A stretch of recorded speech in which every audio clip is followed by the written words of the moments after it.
People who work for the super wealthy, what stuff have you seen? My sister is a butler for a super wealthy family. The family once got this super expensive rare breed cat. A few months later, the wife tells my sister she can feel the cat isn't quite happy in their house, so she asks my sis to take their private jet to drop the cat off in their mansion on Lake Como, Italy, so it could spend a holiday in the sun. That same woman would sometimes berate my sister for buying soap in plastic dispensers instead of just soap bars because it's bad for our planet. They also bought this insanely huge, super luxurious cabin in one of the most expensive ski stations in Switzerland. They realized the cabin, more like a mansion really, right next to theirs was for sale, so they bought that one as well just so they wouldn't have close neighbors. I bartended at a fancy party in a very wealthy old couple's house where these people had art on display they had bought from museums. I was working in a room where 3 walls were glass, and you could see this beautiful manicured garden with sculptures. When the sun started to set, these big, floppy-eared white bunnies started to appear and frolic around the yard. I asked someone who worked in the house about the rabbits. The rich people bought them as a garden feature. Every once in a while, they had to cull the rabbit population. The rabbits were decorations. This was also the night when I was making an older man a drink and he decided to ask me, "So what are the poor people doing tonight?" My friend's wife was a nanny for a family where both parents were VPs of a pharmaceutical company and were already from old money families. They paid her $1,000 a week in cash to basically be a full-time parent. When she left around 5 p.m., they had a second nighttime nanny that would come and take over. The kids were not allowed to go to their grandparents' house because the grandparents had a lot of nice antiques and were afraid the kids would break something.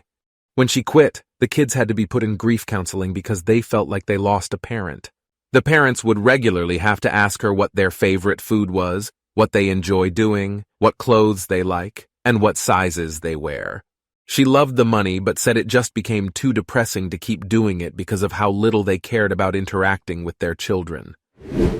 If you enjoy this video, please give us a like and subscribe to my channel. Thank you. I work in IT consulting and management. Some of our clients are very rich and very private. One of our clients comes from old money. They pay us to manage the IT for their main property, a huge ranch/mansion surrounded by other ranch properties they own. When I walked in the front door to this place, I was greeted by a real jaguar that was stuffed and posed on a boulder. One of their properties has a massive warehouse that feels like that last scene in Indiana Jones' Raiders of the Lost Ark. They have rows of family history, files, letters, trophies, etc. It even has a temperature and humidity-controlled room within. In there, I saw a mix of family heirlooms, artifacts, old art, and even a row just for the stamps and seals they have used for their hundreds of businesses through the years. But I knew they were true wealth when I saw pictures of multiple generations with British royalty. Some family members of this client played on the same polo team as the main British royal family, and one of their many businesses is breeding and selling horses to that crowd. Some of the horses in their stable are worth £1 million+ pounds. It's the kind of money and connections I will never earn or create in a single lifetime. It's crazy to witness.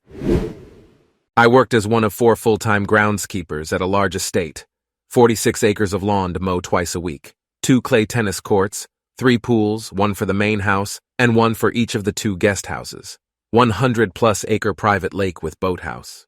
No clue how big the whole estate was, including the woods.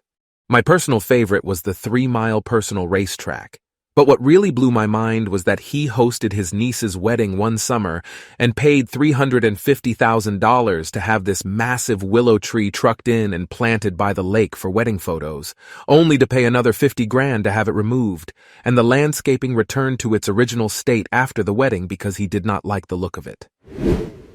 I am a dentist, and I used to own a dental office in an extremely wealthy area. I feel like really rich people come in 2 flavors. Very humble and generous, or just 100% a-hole. Most are the a-hole, not much in the middle. True wealthy people care a lot about time, not money. If there was any hiccup in a procedure or something wasn't correct, they would flip out. 99% of the issues they would flip out about I could fix, but that meant they had to make another dentist appointment, which wasted their time. I hated working with rich people. Best day of my life is when I sold that dental office.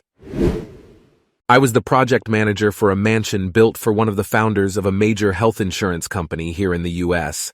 This guy was one of the best, if not the best, billionaire I've ever worked for. He showed up nearly every day in shorts and flip-flops and would treat all of us like equals.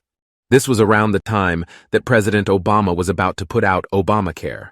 I was in a meeting with the owner, and President Obama called him on his cell to discuss the plan. The owner tells us to hold on. The president is calling. We thought he was joking. He then asks Obama to say hi to the team, and he did. It was surreal to be at the table with him when the call came through, and an experience I will never forget. I worked in landscape construction for a boutique company in high school and college. We had a good relationship with a prominent landscape architect who traveled across the country every week for projects. The jobs he referred us to were the most interesting. Two come to mind. There was a client who spent $5 million renovating a $2 million house just because they liked the trees on the property. There was a particular tree we couldn't even go near with sharp-edged or power tools. It was written into the contract. Another client was a fledgling software mogul with a vacation house in the area. They wanted to replace a specific type of shell that lined the property, and only after we laid it and finished the job did we find that it wasn't the exact same type. We had to contact vendors across the country to find the right type and had it trucked 800 miles to the property. The client had no qualms about paying for any of this. They just wanted it to their specifications. As someone who grew up in extreme poverty, it was a shakeup to see people routinely throw tens to hundreds of thousands of dollars at vanity projects to impress their neighbors. Ironically, a lot of the richest clients and neighbors of clients we serviced, 100 millionaires to billionaires, would hire the cheapest maintenance crews and keep their run-of-the-mill native grasses.